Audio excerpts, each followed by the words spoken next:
जहाँ अक्सर कोई ना कोई खेल कूद का सबब बनता होगा, कोई ना कोई मैचेस किसी न किसी स्पोर्ट के या कंपटीशन,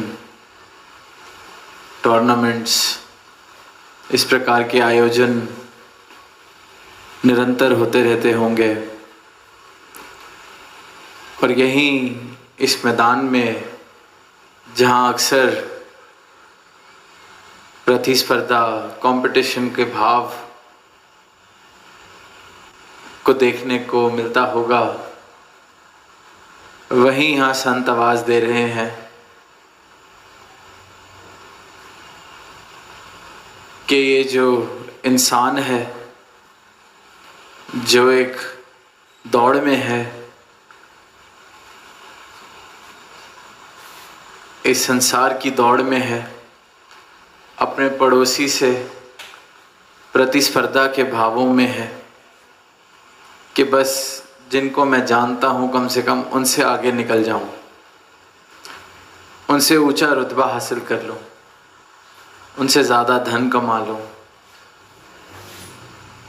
तो इस मैदान में जहाँ अक्सर ये भाव खेल के मैदान में देखने को मिलते हैं, खेलों में देखने को मिलते हैं, वहीं संतों ने आवाज़ दी है कि ये संसार की उपलब्धियों की दौड़ मुबारक है, पर ये जीते जी इस मानव जीवन के रहते रहते अगर अपने इस परम लक्ष्य को प्राप्त नहीं किया, अगर ये बाजी नहीं जीती, इस आत्मा का कल्याण नहीं करा, तो बाकी सारे कंपटीशन जो जीते हैं वो किसी काम के नहीं। काम आना है तो सिर्फ इसे एक सत्य ने जीवन में अगर सुंदरता आनी है तो परमात्मा से वो सुंदरता आनी है, क्योंकि सिर्फ प्रेम ही है जो सजाता है। सजावट अगर करनी है तो प्रेम से ही हो सकती है।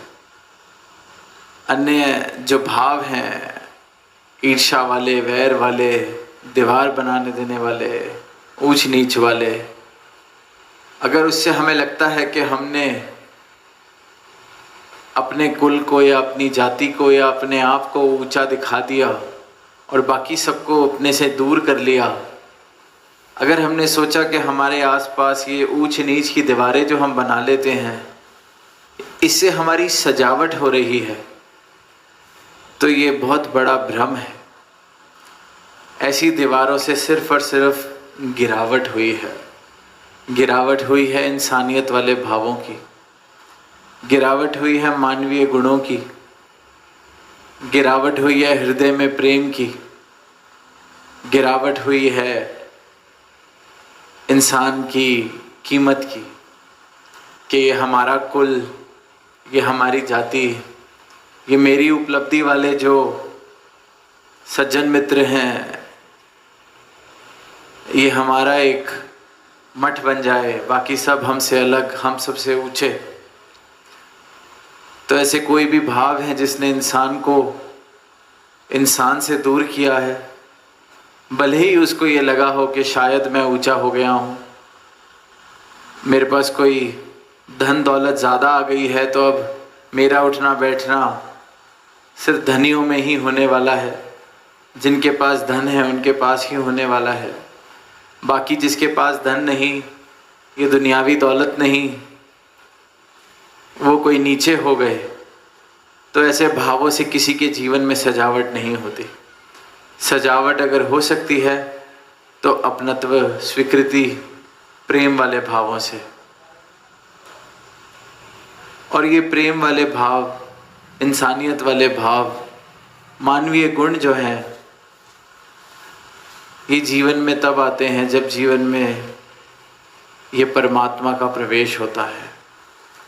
जीवन में इस परमात्मा को मैं प्राप्त करता हूँ, जान लेता हूँ, क्योंकि बिना जाने अगर इस परमात्मा का प्रवेश हो भी गया तो इंसान ने फिर धर्म की दीवारें खड़ी कर ली, मज़हब की दीवारें खड़ी कर ली, फिर मेरा मस्जिद उसकी काशी मेरा काबा किसी और का, इस तरह के भाव फिर इंसान बना लेता है। और जो ये परमात्मा की सर्वोत्तम रचना इंसान, जहाँ इसने इस धरती का, इस धरा का सजावट करने में योगदान देना था, यही फिर गिरावट का कारण बन रहा है। इसलिए सिर्फ इंसान, क्योंकि तेरी इंसानियत इन संसारिक उपलब्धियों से नहीं है, तेरी इंसानियत है जो ये मानवीय गुण, करुणा, सहनशीलता, अपनत्व, हृदय में किसी और के लिए दर्द का भाव रखना, हृदय में किसी और के लिए प्रेम रखना, इन भावों से तो इंसान बनता है। तो मनुर्भव, इन भावों को वापस जीवित कर अपने जीवन में। ऐसी भावनाएं जो इंसान को इंसान से जोड़ें, ऐसी भावनाएं जो वैर विरोध नफरत ईर्ष्या वाली दीवारों को गिराएं, इन भावनाओं को जन्म दे मनुर्भव, मनुष्य बन। और ये कोई भावनाएं कहीं दूर से नहीं आनी। जिसने अपने मूल की पहचान की है, जिसने इस बात का बोध किया है कि मैं ये शरीर नहीं हूँ, मैं ये उपलब्धियाँ नहीं हूँ, मैं ये धन नहीं हूँ, मैं हूँ तो ये आत्मा जो इस परमात्मा का अंश है। और इस परमात्मा को अब मैंने देख लिया है, दर्शन कर लिए हैं, इसे ब्रह्म ज्ञान कहा जाता है। जिस इंसान ने इस परमात्मा के साथ नाता जोड़ा है सही मायनों में, उसके जीवन से फिर विकार अपने आप खत्म होने लगते हैं, उसके जीवन से दीवारें गिरने लगती हैं, उसके जीवन में फिर प्रेम बसने लगता है। क्योंकि जितने विकार हैं उनका आधार अज्ञानता है, उनका आधार अंधकार है। और जहाँ अज्ञानता मिट गई, जहाँ आधार ही खत्म हो गया उन दीवारों का, तो इन दीवारों ने गिर ही जाना है। यही सरल सा एक संदेश युगों युगों से संत महापुरुष देते आ रहे हैं।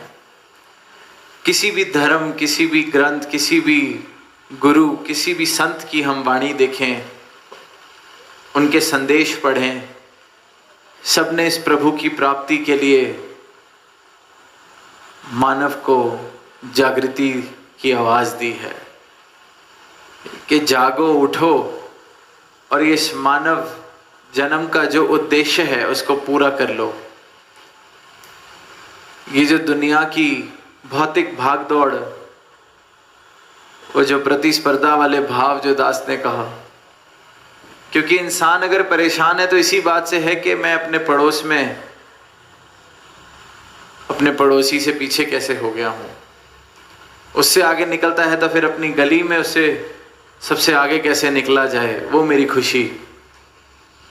वो खुशी जब पूरी हो जाती है तो फिर गली से पूरे मोहल्ले में देखते हैं छोटी सी एक उपलब्धि प्राप्त करते हैं, और फिर एक और उपलब्धि, जो सामने वाले ने प्राप्त कर लिया है वो उससे ज़्यादा मुझे प्राप्त करना है। इंसान इसी दौड़ में ये पूरी उम्र गुजार देता है। उसकी दौड़ का जो ऑब्जेक्ट है, जिस चीज़ के पीछे दौड़ रहा है, वो ज़रूर रूप बदल सकती है, पर है वो माया ही, है वो भौतिकता ही। जहाँ एक इच्छा पूरी, वहाँ फिर दौड़ दोबारा चालू।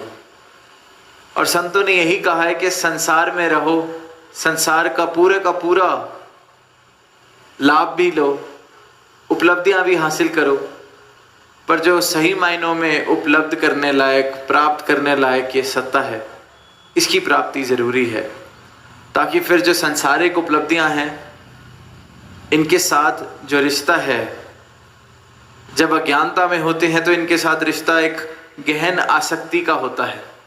मेरे जीवन की परिस्थितियां मेरी मनोस्थिति के ऊपर हावी होती हैं, क्योंकि आसक्ति है।